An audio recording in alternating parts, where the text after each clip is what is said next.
Okay, we've got to talk about the squid UFO released by Jeremy Corbell. So get in here. This is Jack with Cosmic Road. I'll talk about UFOs and the paranormal. Please hit like and subscribe and let me know what you think in the comments below. Okay, so there's a big debate about the squid UFO, and I've, of course, shown the first video and then the second video, and we'll go over the footage of all of that, but I just wanted to get into the debate. This is, for example, one of the items in the debate. I guess the main thing going on right now is this possible debunk. That, well, some people believe it's a debunk, and let me know what you think. Larry Gant says, Jellyfish video now successfully debunked. If I were Jeremy Corbell, I would never have released something so pathetic to begin with. It seems to relate to the cringe optimism he displayed after the Schumer amendment was gutted. Okay, all right, so harsh words from Larry. But check it out. This is apparently a balloon right here, which does look awfully close to the Jellyfish UFO. I don't know if you can see that. I can't really zoom in very well. But it sure does look like it, doesn't it? And, okay, so let's see what this Mark says. The Jellyfish UFO is not a UFO, sadly. This was a balloon cluster released either on purpose or by accident in observance of the Islamic Eid holiday. Here on the left is an image of the balloon cluster, and on the right, an image from the infrared capture over Iraq. Image courtesy of our friend Thiago in Brazil who caught this. This is exactly what happens when people rush stories to press without research and analysis. Stated in a video, Jeremy Corbell, who is a friend of mine, said that there was no sign of propulsion, correct, and that it was lazily rotating a bit, also correct.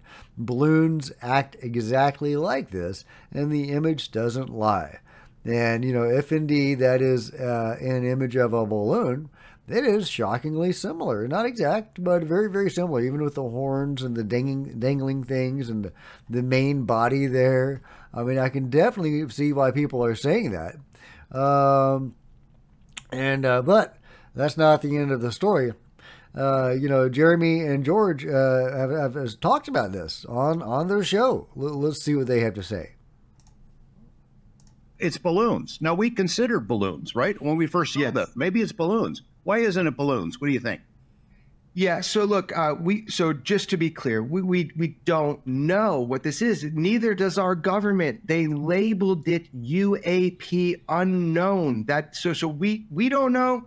They don't know. We're looking for answers. Everybody's looking for answers. Every source we have, every person that we know that was there, that's seen the footage, everybody's looking for answers. We now know for sure, because of the reaction to the TMZ program and hopefully some of the interviews that you've done on other media, that there were other witnesses. We knew that before. We had talked to a lot of witnesses, but now some of them have come forward to buttress the legitimacy of the case. We know also about the platform. So we didn't say in that recording what the platform was, but it's an aerostat, right? Yeah, that's right. So now we can be really clear about it. So let's answer that, but let me go back to what you said. Why isn't it balloons? So I don't know what it is, but we now that the video's out without endangering, because we don't know who we can show this to initially. That's the problem. We can't just like throw it out to everybody and then all of a sudden, you know, you're revealing sources. So what we do know and what we knew before was that it's not a smudge. I mean, there's a lot of reasons why it's not a smudge, but I love it. They say it's first they say it's balloons, then they say it's birds, and then they say it's bird shit. You know, it's so funny to me, the mental gymnastics that these, you know, straight up debunkers, you know, what they try to do. But so let's talk about that. So we know it's not a smudge on the lens because the infrared would look right through it when it's looking at a distance because of the field of view. Now, I'm not an expert in this, but not only was that obvious to me, so it's disingenuous for people to say that, but it was obvious to me, but also there's a guy online and he did this kind of time lapse that you sent me, George. It was on Twitter, I think. Again, I don't like click on Twitter except when you guys send me links, and you can see it clearly rotating as a three-dimensional object. So that was cool. So that kind of immediately debunked the debunkers on their initial things. Now, you know, why isn't it balloons? This is important. Like, I would be very surprised if it was balloons, because these operators are highly trained. I've actually seen myself the training slides and the information that these guys go through to operate the aerostat, which is the question you had of the platform. So you're at this base in Iraq. It's a base within a base, and now it's publicly, said. So I'm going to say it. It's the Habaniya Lake. It was right by the base is right by that lake. What we know is that they are trained, like literally. Here is a bunch of balloons. Here's what it looks like through the MX-20 camera off of the aerostat, right? And this is the Persistent Threat Detection Program, I think is the name of the aerostat. It's made by Lockheed Martin. And there's a couple, I believe there's a couple cameras and I think seven sensor systems on this unit. And so they're trained to know before they ever start operating the machinery, this is what balloons are like. This is what they look like. This is how you can get confused by balloons. This is what a plastic bag in the wind or debris looks like. I have seen the briefing materials. I have talked to numerous people that operate this system, and all of them say, we are trained on that. This is not that. Okay, I believe him. I don't think they're balloons. I don't think it's a bird poop or a smudge. I think it's a UFO. That's just my opinion. Let me know what you think. But I think that the evidence suggests that it's a UFO, and there are multiple squid videos throughout history, or squid UFOs throughout history. Of course, that's not necessarily the end of the story. Ross Coulthard isn't a huge believer in all this. Let's see what he has to say. That it is a U.A.P. The issue with the video is that we're told that it descended into water and then it came out of the water after 17 minutes and was seen to head off at speed at 45 degrees, which suggests some kind of intelligent control. The problem is, the best part of the description of the account is not on video. So it doesn't bear out on video what we're being told happened in that incident in Iraq. Indeed. I wish we had the full video. I wish we had the full Nimitz video. I wish we had the full video on all of it, Ross. You're absolutely right. Why aren't we being given the full video? But that doesn't mean that it's not an authentic case. I think it is an authentic case of an actual UFO, and it's a great leak if that's what it is. Jeremy has great sources, and he's put out some wonderful UFOs over the last few years. The 29 Palms UFO, many people think those were flares. Those were not flares. Those guys know what flares look like. They openly address that. Not flares. That was an actual UFO event. And the flying pyramids over the battle group. And another amazing find that Mick West and Heckle and Jekyll, Bray and Moultrie at the UFO hearing before Congress tried to debunk, having to go against their chief scientist in the U.A.P. task force, Travis Taylor, to put out a false narrative. Travis Taylor said, nope, that's an actual UFO, or at least it's anomalous. We don't know what it is, but it is not a bouquet effect of the lens. Unequivocally, I can say that word, not a bouquet effect. But Mick West said it was a bouquet effect, and that's what Heckle and Jekyll ran with. And so a bouquet effect it became in the eyes of many people. But that is disinformation, and that was a great UFO put out there by Jeremy Corbell. Also released the orbs descending into the water off of the battle carrier, battle group, and the swarm of orbs that were captured around that same time, along with the radar images. So all in all, Jeremy has put out some great stuff. I love Jeremy. I'm not off the Jeremy train. In fact, I feel a lot better about Jeremy after learning that it was TMZ that put that documentary together, the UFO Revolution, and not Jeremy himself. I still don't think there's any excuse for discounting the Nazca mummies, but unfortunately, a lot of mainstream UFO people are doing that. Not just Jeremy, not just TMZ. Sadly, that's going around. We're going to have to make slow inroads on the Nazca mummies with good science, getting good medical people one by one on board with the Nazca mummies. And so hopefully that will continue as it's been going. But continuing with the squid UFO. Here's a stabilized edit where you can see it. Video shared by Corsten on Reddit and stabilized, revealing motion or change in the jellyfish UFO. Check it out. It's a really crazy UFO there. Just going in and out of visibility. It's nuts. It's nuts. I love it. I love it. UFOs are so weird. And I don't think that's a cluster of balloons going in and out of visibility.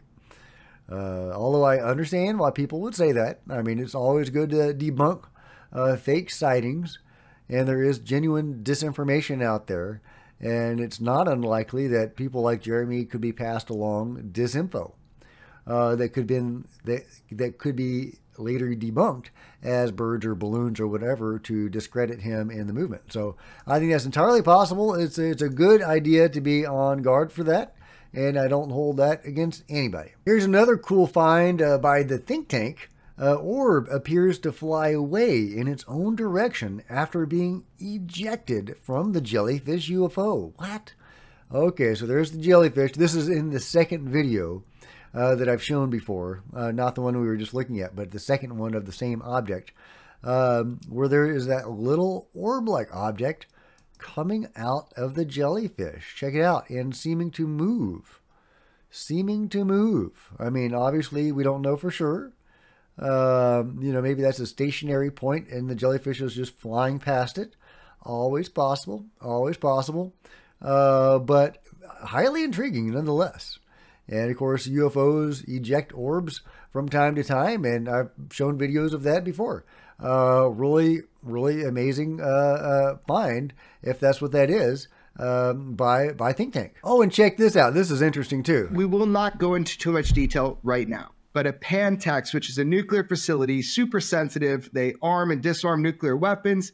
You and I have received information, I will say, of an incursion by something that looks almost identical to this quote-unquote jellyfish U.A.P., and it moves between nuclear silos. I think it's 3 and 4. I need to look that up.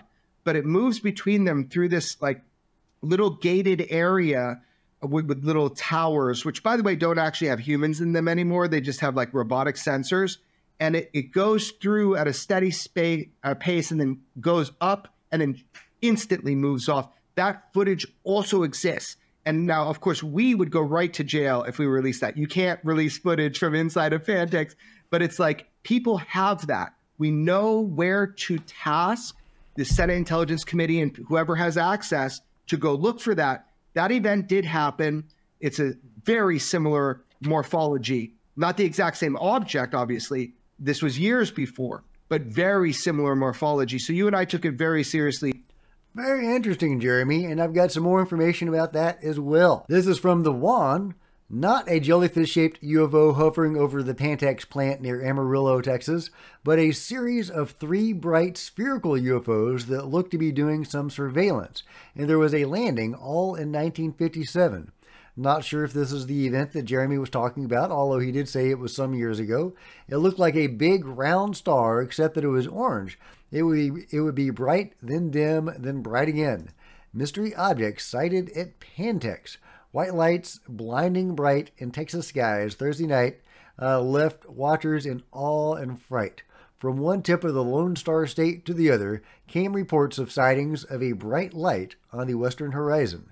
Some viewers said it was a bright white light. Others said it was a red, blue, and green at times. The light spotted in Texas Thursday night appeared in areas generally in the west of Brownsville, San Antonio, Waco, Brownswood, Paris, and Amarillo. Bright, flashing objects hovered for half an hour over Pantex Atomic Energy Commission ordnance plant 15 miles east of Amarillo. When I got there, the patrolman said the guards said one of the objects had landed on Farrow Road. I can't quite read that. 3 miles north of Highway 60. We drove to the area, but nothing was there. But I'm convinced the guard saw something land. Well, something actually landed. So there's something at Pantex. I'm not sure if that's the event Jeremy is talking about, but it's a possible second jellyfish UFO at this location. And I've shared with you some other jellyfish UFOs that have appeared historically. It is apparently a shape that comes up now and again. From Mike Colangelo, the Jellyfish UFO video number 2. Portions of this video were already released last week, and that's what I showed you. But this is the first time we can see the entire version that Jeremy Corbell and George Knapp received. According to Jeremy Corbell's sources, this is the same jellyfish object from the other video clip that was leaked.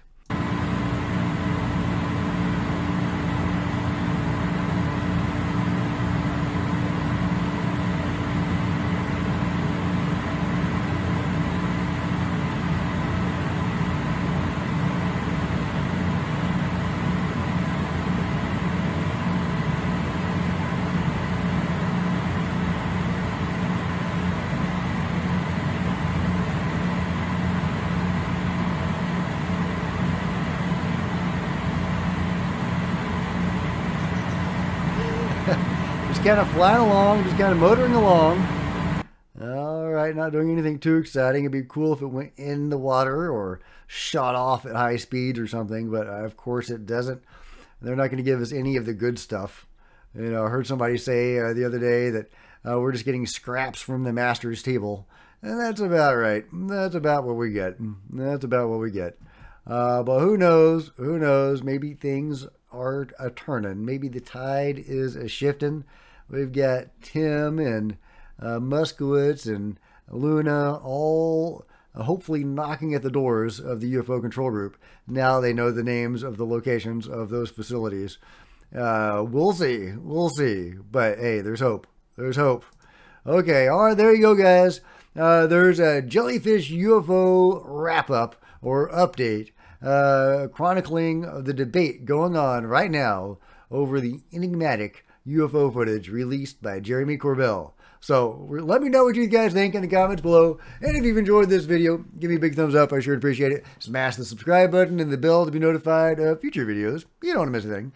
Join me on social media, Facebook and Twitter. Links are below. If you wanted to support Cosmic Road in an even bigger way, grab a coffee mug or a t-shirt in the merch store or become a channel member. Channel members are rock stars, and I really appreciate you guys' support. Thank you. Meanwhile, there are plenty of other videos on the channel, and I'll see you guys next time. This is Jack with Cosmic Road, signing out.